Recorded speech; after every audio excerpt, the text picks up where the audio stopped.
സംസ്ഥാനത്ത് നിത്യോപയോഗ സാധനങ്ങളുടെ വിലക്കയറ്റത്തിൽ ബി.ജെ.പി. പ്രതിഷേധ സമരം സംഘടിപ്പിച്ചു. കോതമംഗലത്ത് അടുപ്പുകൂട്ടി സമരമാണ് നടത്തിയത്. വിലക്കയറ്റം മൂലം ജനജീവിതം ദുസ്സഹമായ സാഹചര്യം ചൂണ്ടിക്കാട്ടിയാണ് ബി.ജെ.പി. സമരം സംഘടിപ്പിച്ചത്. കോതമംഗലം മണ്ഡലം കമ്മിറ്റി ഗാന്ധി സ്ക്വയറിലാണ് അടുപ്പുകൂട്ടി സമരം സംഘടിപ്പിച്ചത്.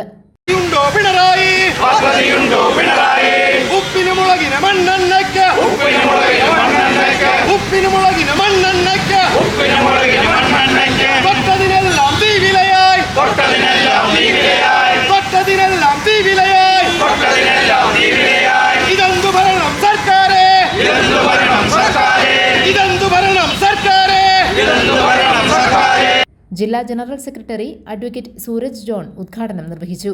മണ്ഡലം വൈസ് പ്രസിഡന്റ് എൻ രാമചന്ദ്രൻ അധ്യക്ഷത വഹിച്ചു. Anil Njalumadham, E K. Ajith Kumar, Unnikrishnan Mangode, P S. Raju, Unnikrishnan Amboli, T S. Suneesh, Sumesh Elambra തുടങ്ങിയവർ പ്രസംഗിച്ചു. ഭാരതീയ ജനതാ പാർട്ടി പ്രവർത്തകർ ഈ സംസ്ഥാനത്തുള്ളിടത്തോളം കാലം പശ്ചിമ ബംഗാളിന്റെ അവസ്ഥയിലേക്ക് കേരളത്തെ കൊണ്ടുചെന്നെത്തിക്കുവാൻ പരിശ്രമിക്കുന്നവരെ ഈ രാജ്യത്ത് നിന്ന് തന്നെ തുരുത്തുമെന്ന് നാം ഉറക്കെ പ്രഖ്യാപിക്കാൻ കൂടി ഈ അവസരം വിനിയോഗിക്കുകയാണ്.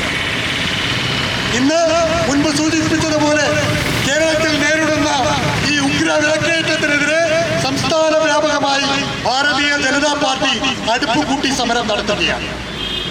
ഈ സമരം കേവലം ഒരു സൂചനയാണ്.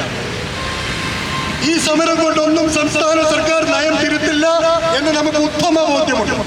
പക്ഷേ ജനങ്ങൾ തിരിച്ചറിഞ്ഞു കഴിഞ്ഞു. ജനങ്ങളുടെ തിരിച്ചറിവ് ഈ വരുന്ന തദ്ദേശ സ്വയംഭരണ തെരഞ്ഞെടുപ്പിലൂടെ തന്നെ കേരളത്തിലെ ഇപ്പോൾ നിലകൊള്ളുന്ന ഗവൺമെന്റിനെ അവരുടെ പ്രതിഷേധം അറിയിക്കുമെന്നുള്ള കാര്യത്തിൽ യാതൊരു സംശയവുമില്ല.